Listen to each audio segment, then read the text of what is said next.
If you are not using it, may I take it? That was all Willa Thornaby asked.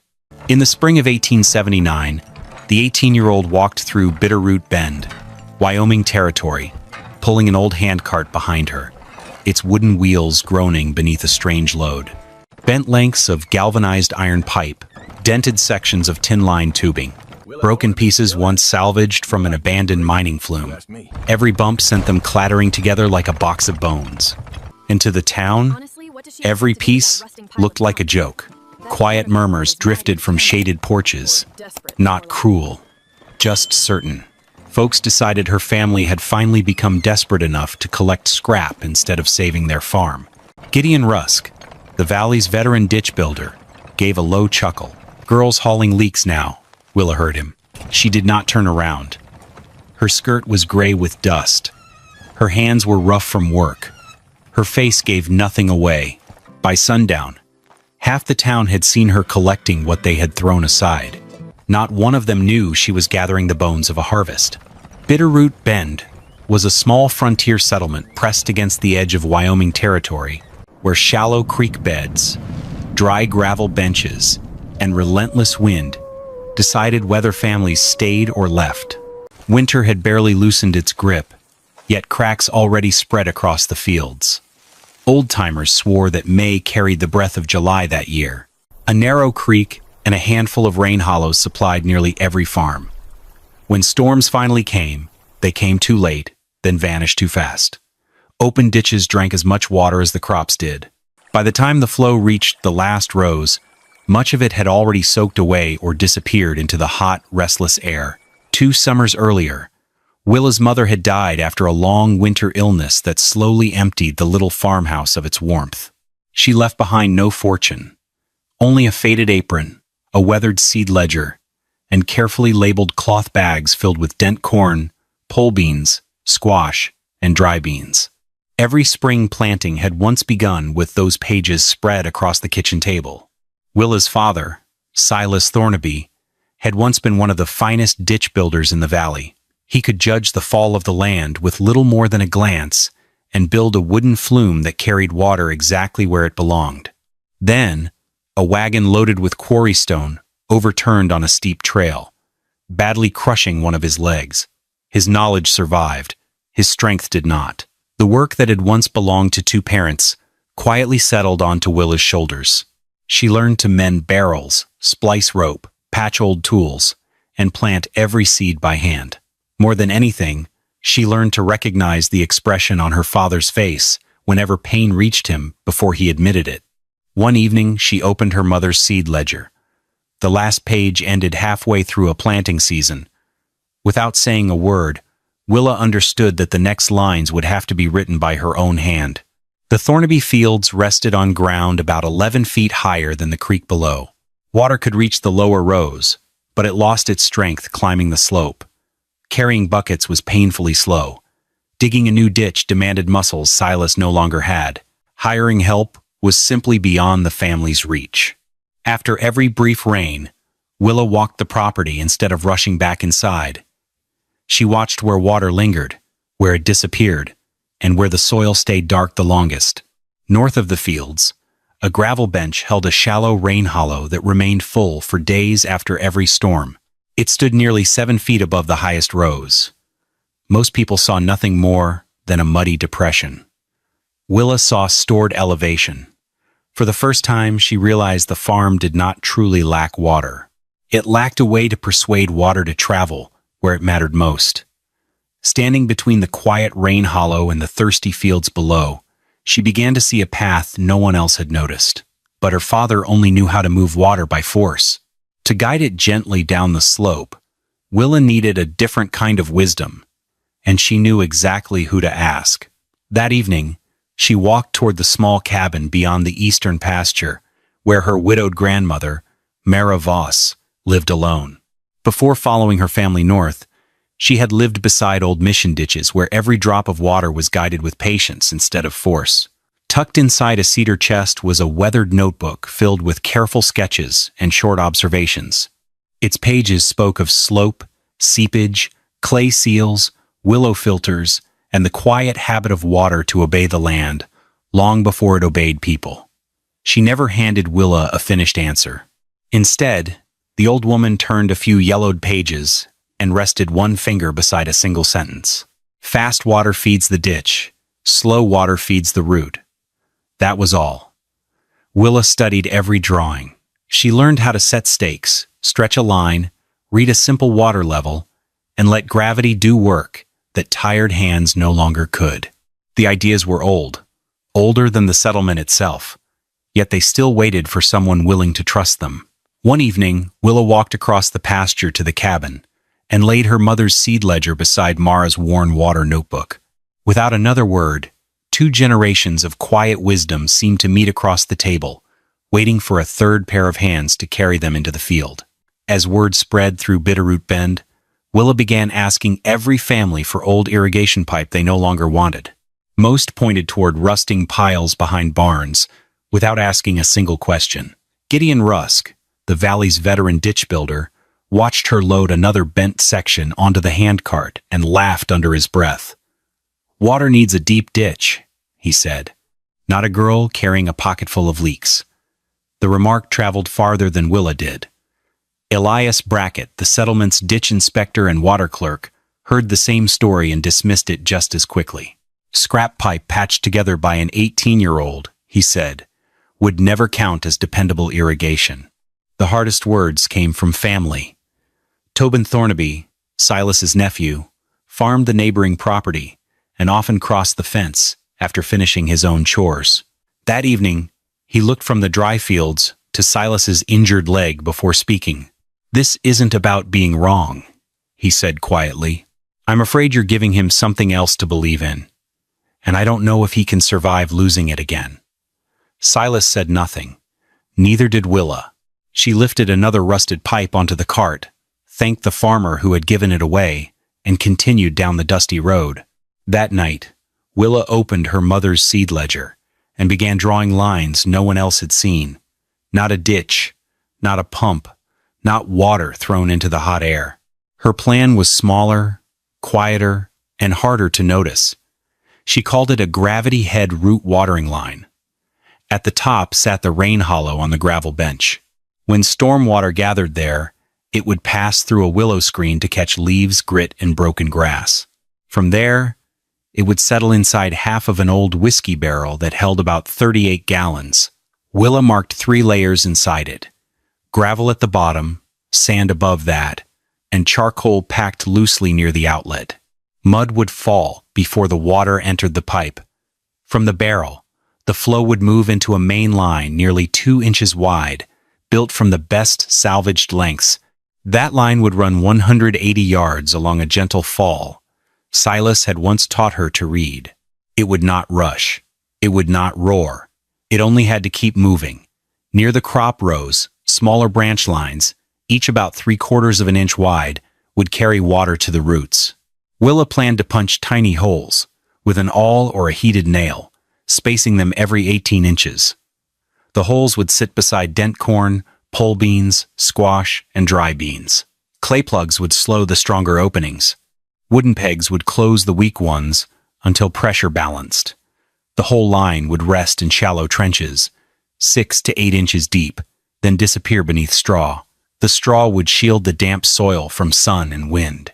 The water would not shine on the surface for people to admire.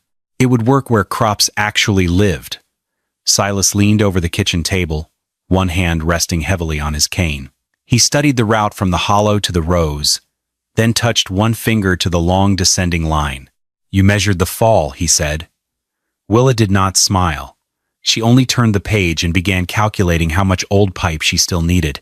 The following weeks became a quiet hunt for things everyone else had forgotten. Willa searched abandoned sheds for straight lengths of galvanized iron pipe. She pulled dented sections of tin-lined tubing from collapsed irrigation ditches.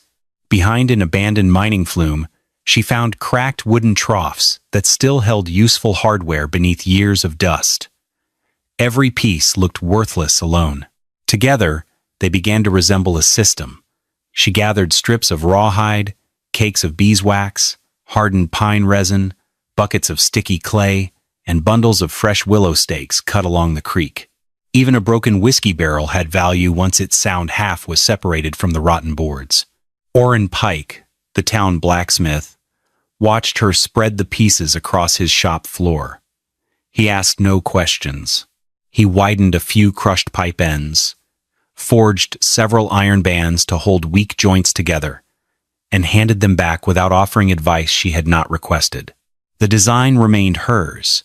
The laughter did not disappear. People slowed their wagons to watch her load another crooked pipe or another cracked fitting. Some shook their heads. Others smiled as if humoring a determined young woman who had mistaken junk for opportunity. Silas worked beside her whenever his injured leg allowed. He held one end of a pipe while she measured the next. He tied bundles of willow stakes with steady hands and spoke only when a shorter route or stronger joint came to mind. One afternoon, Willa carried a small silver hairpin that had belonged to her mother into the trading post. She exchanged it for a heavy brass fitting to connect the settling barrel to the main line, the one crucial piece she couldn't salvage from the dirt. She never mentioned the trade. Not until Mara, visiting the farmhouse one afternoon, noticed the empty place inside the small cedar box where her daughter's hairpin had rested for years. The old woman closed the lid without a word. She understood that some things were not being discarded. They were simply becoming something else. The next morning, Willa carried a shovel to the rain hollow before the sun cleared the eastern ridge. She marked the route with willow stakes driven into the ground, one careful step at a time. Then she began digging. The trench was never meant to be deep. 6 to 8 inches was enough. The pipe did not need to hide from winter frost. It only needed protection from the wind, the sun, and careless boots. Silas refused to remain inside the house. After only a few minutes, pain forced him to stop digging. Instead, he settled onto an old wooden crate beside the trench. Across his knees rested 2 straight poles joined by a clear water tube.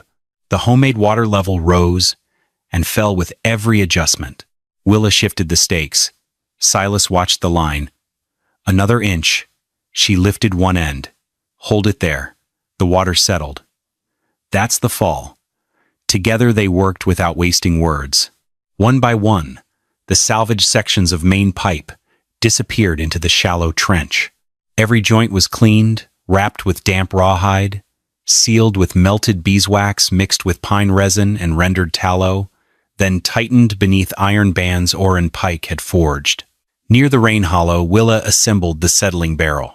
A woven willow screen covered the opening to catch leaves and grass.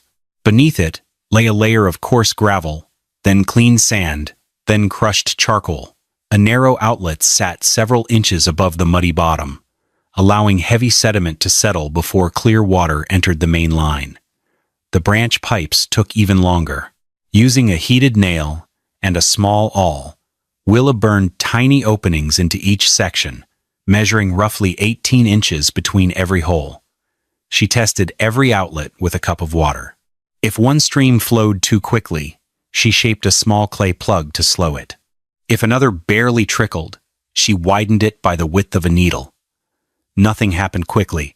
Everything demanded another adjustment. Tobin, having walked over from his own fields, stood nearby with folded arms, watching the narrow pipes disappear beneath the soil. "You're building something too small to fight a summer," he said quietly. Willa kept working. A warm gust swept dust across the field, carrying away loose straw before she gathered it again.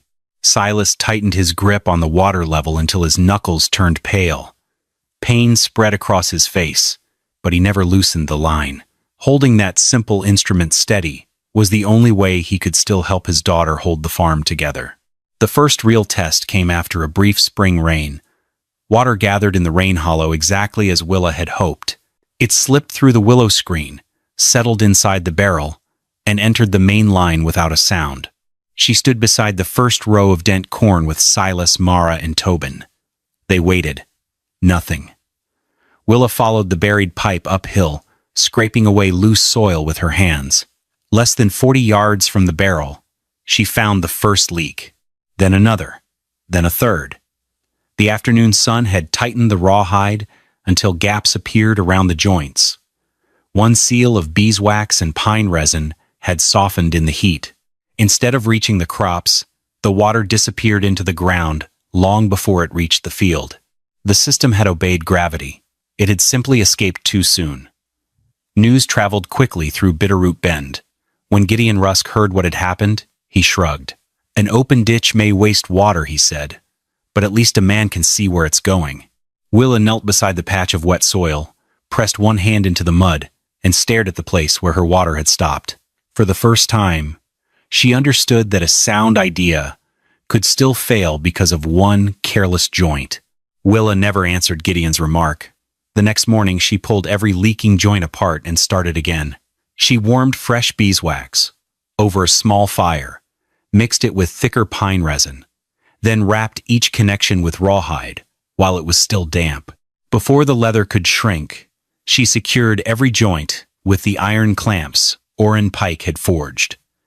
Silas watched her work for a while before reaching into an old toolbox. Without a word, he handed her the sealing knife he had once carried while repairing wooden flumes. She accepted it with both hands. Mara looked at the rebuilt joints and spoke softly. "Water forgives slow hands. It never forgives an open path." That evening, Willa opened her mother's seed ledger. Instead of writing about seeds, she began recording failures. Seal failed. Under noon heat. Below it, she noted the hour, the remaining water inside the barrel, the location of every leak, and how far the flow had traveled before disappearing. The ledger was no longer becoming a record of crops. It was becoming a record of lessons. Every mistake now had a place. Every repair would have one too. The second test lasted much longer. This time, the repaired joints held. Water flowed through the main line, entered the branch pipes, and finally reached the first rows of corn. One by one, tiny openings released slow drops into the soil beside the roots. Willa crouched beside a young stalk and pressed her fingertips into the earth. The soil was dark, exactly where it needed to be. For a few quiet moments, everything seemed to work. Then the trickle slowed. Another hour passed. Several outlets stopped altogether. Willa opened one of the branch lines and found the problem. Fine silt from the rain hollow had slipped through the barrel and collected inside the tiny openings until the water could no longer pass. The system had learned to carry water. It had not yet learned to protect it. Elias Brackett arrived before sunset with his small notebook tucked beneath one arm. He examined one blocked outlet, wrote several brief lines, then closed the cover. "A watering system that loses itself to a little mud," he said, "cannot be trusted through an entire season." Silas looked at the damp rings around the first few corn plants. The idea had worked, just not for long enough. Beside him, Tobin said nothing. For the first time, he had seen proof that Willa had almost been right. That evening, Willa returned to Mara's water notebook. She found a page marked with only 6 words. "Let the mud fall before the water." The next morning, the settling barrel came apart. Instead of one chamber, Willa built 2. The first held the heavy sediment. The second carried cleaner water through layers of coarse gravel, clean sand, crushed charcoal, and a tightly woven willow basket. She shaped a raised clay lip between the chambers, so only the clearer water could spill into the outlet, while the heavier mud remained behind. The branch lines changed as well. Several openings were widened by the width of a nail. Others received carefully shaped clay plugs until every row released nearly the same steady trickle. It was slow work, patient work, work measured one hole at a time. Gideon Rusk still smiled whenever he passed the field, but he no longer walked away immediately. Orrin Pike stayed longer each afternoon, watching the rebuilt system without interrupting. Silas recognized something familiar. His daughter was no longer experimenting. She was working like a craftsman. The third trial began with quiet confidence. Water moved steadily through every branch line. Damp circles formed beneath the straw, exactly where Willa had planned. She pressed one finger 3 inches into the soil beside a cornstalk. Cool. Moist. She recorded the result in her mother's ledger. Silas watched the rows for a long moment. "How far can you carry it?" he asked softly. It sounded less like a question than the beginning of belief.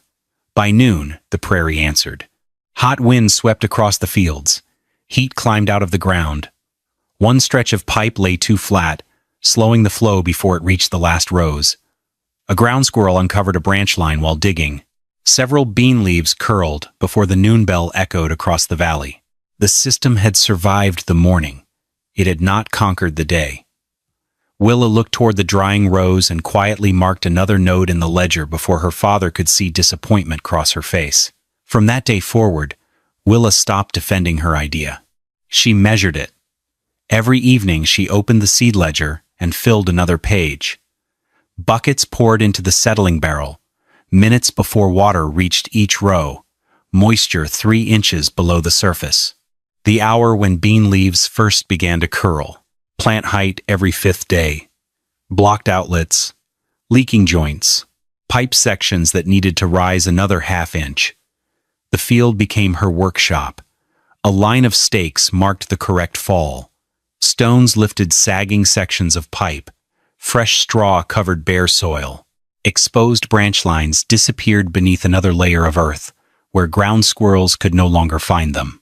The notebook grew thicker with facts instead of hopes. Silas read every entry without changing a single word. Outside the farm, Gideon still believed in open ditches. Brackett still trusted official records more than homemade systems. Inside the field, numbers quietly replaced arguments. Late one afternoon, Willa heard another shovel strike the ground. She looked up. Tobin had crossed the fence line and stepped into the trench beside her. Without apology, without explanation, he began digging a new branch line exactly where she had marked it. Nothing else needed to be said. Then the sky stopped giving. One day passed without rain, then another, then another. By the end of the 3rd week, Bitterroot Bend had gone 23 days without a meaningful storm. Afternoon winds reached 41 miles an hour, sweeping dust across the valley like smoke. By noon, the temperature climbed to 103 degrees. The land made its judgment quickly. Open ditches shrank before the water reached the final rows. Corn leaves rolled into tight green tubes before midday. Squash vines collapsed across the soil. Pole beans dropped blossoms they could no longer afford to keep. Even the cattle stood motionless beneath narrow strips of shade, unwilling to waste strength. Willa's field looked strangely ordinary. There were no sparkling channels, no rushing water, no muddy trenches, only small dark circles hidden beneath straw where slow drops disappeared into the earth beside the roots. The flow seemed almost too quiet to matter. Impatient eyes would have called it useless. But each afternoon, Willa walked the rows with her ledger tucked beneath one arm. She waited for the bean leaves to curl. The first day, they folded later than the neighboring fields. The second day, later still. By the 5th, they stayed open, long after the noon bell. Then, something changed. One afternoon, they did not curl at all. Silas stood at the edge of the field without speaking. Tobin quietly repaired another section of straw mulch before the wind could carry it away. Across the valley, Gideon, Brackett, and the neighboring farmers watched their own fields surrender one row at a time. Nature offered no praise. It never does. It simply spared the plants whose roots still found water. Near sunset, Willa knelt beside a row of beans and touched the cool soil beneath the straw. The leaves above her hand remained wide open. For the first time in weeks, she lowered herself onto the ground, not because she was exhausted, but because her heart had not yet caught up with what her eyes were finally seeing. The dry spell finally loosened its grip, but the memory of it remained in every field. One evening, Silas walked the rows with the help of his cane. His steps were slow, each one measured against the ache in his leg. He stopped beside a stand of corn and knelt with visible effort. Pulling back the straw, he pressed his fingers 3 inches into the soil. It was still cool, still damp, exactly as Willa's ledger said it should be. He lifted his eyes toward the neighboring farm. Gray soil stretched beneath curled stalks that had surrendered days earlier. Then he turned back to his daughter's field, where her mother's seeds still stood green against the summer. Silas never said he had been wrong. He never said he was proud. Instead, He looked across the property toward a neglected patch of ground beyond the fence. "How far can you carry it east?" Willa followed his gaze. The east field had been abandoned since his accident. Only then did she understand. Her father was no longer looking at the system as an experiment. He was looking at it as the future of their farm. By the following week, people had stopped talking about Willa's cart full of scrap pipe. They had started talking about her field. Gideon Rusk came early one morning, not because he believed the stories, but because he refused to believe them. He walked the length of the buried line without speaking. He examined the settling barrel, the willow screen, the shallow trenches hidden beneath straw, and the branch pipes disappearing quietly into the rows. He searched for the trick. There wasn't one. At the first row of corn, Gideon lowered himself onto one knee and brushed the straw aside. His weathered fingers pressed into the soil. Not muddy, not dry, just cool enough to hold life. He remained there longer than anyone expected. Then he looked across the fence toward his own open ditch. The channel still carried water, but the ground beside the last rows had already hardened into a pale crust. Water had traveled farther across the surface than it ever had beneath it. The laughter that had followed Willa through town vanished without ceremony. One by one, several neighboring farmers stepped closer to the field, saying nothing.